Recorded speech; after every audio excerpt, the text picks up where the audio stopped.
78वें स्वतंत्रता दिवस के मौके पर शिमला के रिज मैदान पर जिला स्तरीय कार्यक्रम का आयोजन किया गया, जिसमें मुख्य अतिथि के रूप में डिप्टी सीएम मुकेश अग्निहोत्री ने शिरकत की और ध्वजारोहण किया। इस मौके पर police, home guard, traffic police, NCC, NSS, scout and guide और पुलिस व होम गार्ड बैंड की टुकड़ियों ने भव्य मार्च पास्ट किया। डिप्टी सीएम मुकेश अग्निहोत्री ने देश के स्वतंत्रता सेनानियों को नमन करते हुए कहा कि हिमाचल प्रदेश के वीर सपूतों ने देश में अपना लोहा मनवाया है, ऐसे में केंद्र सरकार हिमाचल की अपनी हिमालयन बटालियन स्थापित करें। उप मुख्यमंत्री ने अपने भाषण में प्रदेशवासियों और देशवासियों को भी स्वतंत्रता दिवस की बधाई दी और कहा कि हिमाचल देवभूमि के साथ वीर भूमि भी है। देश के वीर जवानों ने अपने पराक्रम का लोहा मनाया है। देश का पहला परमवीर चक्र हिमाचल के सुपूत मेजर सोमनाथ शर्मा को मिला है। हिमाचल को अब तक 4 परमवीर चक्र मिले हैं। उप मुख्यमंत्री ने कहा कि प्रदेश में इस बरसात में भी भारी आपदा का भयंकर मंजर देखने को मिला है। आपदा से प्रदेश को 1000 करोड़ का नुकसान और 200 से ज्यादा लोग काल का ग्रास बन गए हैं। 33 लोग अभी भी लापता है समेत में अब तक 15 शव बरामद किए गए हैं। सर्च ऑपरेशन करने वाले जवानों और प्रशासन की तारीफ करते हुए मुकेश अग्निहोत्री ने उम्मीद जताई कि त्रासदी में केंद्र सरकार प्रदेश सरकार की आर्थिक मदद करेगी।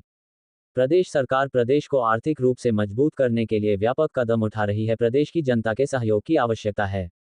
प्रदेश की कांग्रेस सरकार अपनी घोषणाओं को पूरा करने के लिए पूरी इच्छा से काम कर रही है। पंजाब दस्तक के लिए सुरेंद्र राणा की रिपोर्ट। देखिए, शिमला में बड़ी सज-धज के साथ शिमला में आज बड़ी सज-धज के साथ बड़ी धूमधाम से सेलिब्रेशंस हुई हैं, आपने देखा।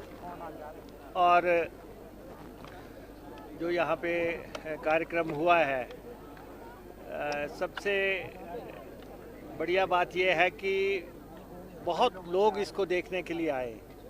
आजकल हम देख रहे हैं कि जो डिस्ट्रिक्ट हेडक्वार्टर्स पे प्रोग्राम होते हैं, वहाँ पे लोगों की शमूलियत जो है कम होती है, लेकिन यहाँ बहुत दुनिया आई देखने के लिए और ये राष्ट्र के लिए ज़रूरी है, राष्ट्र के गौरव का मसला है।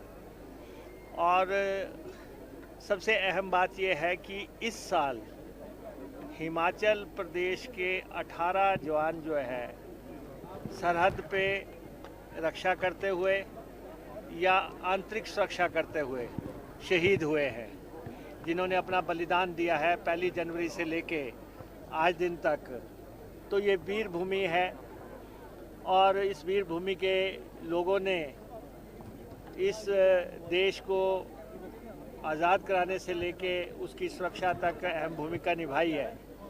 4 परमवीर चक्र हिमाचल के खाते में आ चुके हैं और सबसे पहला परमवीर चक्र भी हिमाचल ने ही हासिल किया था। तो इसलिए उससे आप हिमाचलियों के जज्बे को देख सकते हैं।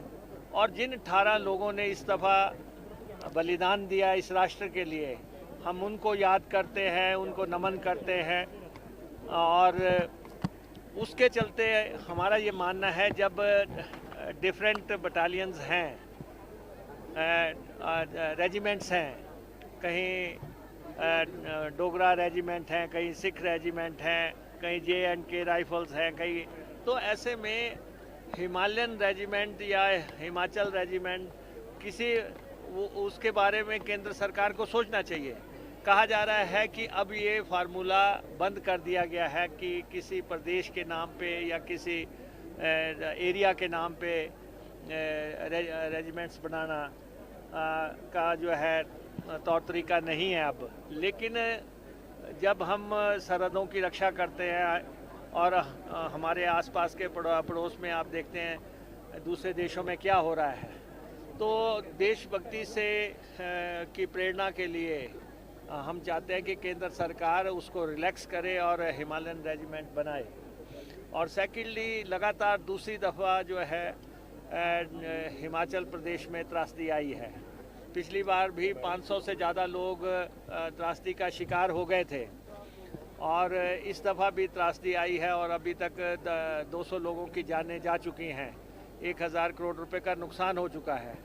केंद्र ने पिछली दफ़ा तो हमारी मदद नहीं की, लेकिन हम ये चाहते हैं कि प्रधानमंत्री, गृह मंत्री, वित्त मंत्री ये लोग यहाँ पे आएँ और ये देखें कि पहाड़ी प्रदेश ने पिछले 2 सालों में कितने जख्म खाए हैं, और उन जख्मों पे मरहम लगाने के लिए अगर हम एक संघीय ढांचे में रहते हैं, अगर एक फेडरल स्ट्रक्चर है, उस फेडरल स्ट्रक्चर की मर्यादा को रखने के लिए केंद्र हमारी मदद पे आए और हमें सहयोग करे। क्योंकि जब हिमाचल प्रदेश बना था तो उस समय भी पता था कि इसकी वित्तीय स्थिति कोई बहुत अच्छी नहीं रहेगी। ये यहाँ के लोगों की पॉलिटिकल एस्पिरेशंस पूरी करने के लिए ये राज्य बना था।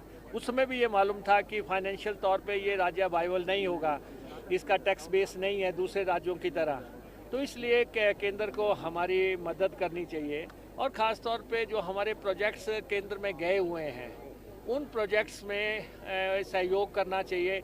अब जैसे पिछली दफ़ा आपने देखा कुल्लू मनाली में ब्यास नदी बहुत उफान पे रही, तो ब्यास की चैनलाइजेशन के लिए जो प्रोजेक्ट था हमारा वो हमें अभी लौटा दिया गया, और ये कहा कि प्रेजेंट फ्लड्स जो हैं उनको देखते हुए इसको दोबारा से भेजा जाए।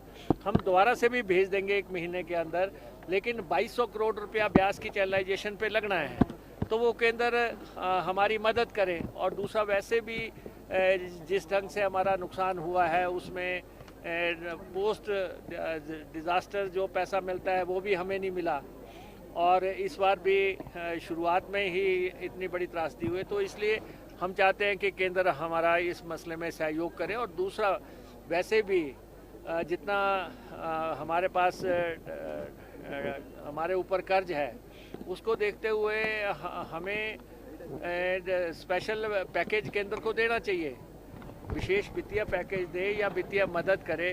क्योंकि हम देखते हैं कि इन्होंने कर्ज की जो सीमा है वो तय कर दी है, और उसके बाद जीएसटी का कंपनसेशन बंद हो गया है, रेवेन्यू डेफिसिट ग्रांट कम हो गई है। ऐसे में हिमाचल प्रदेश के लोगों की जो ज़रूरतें हैं उसको पूरा करने के लिए केंद्र की मदद की ज़रूरत है। तो ये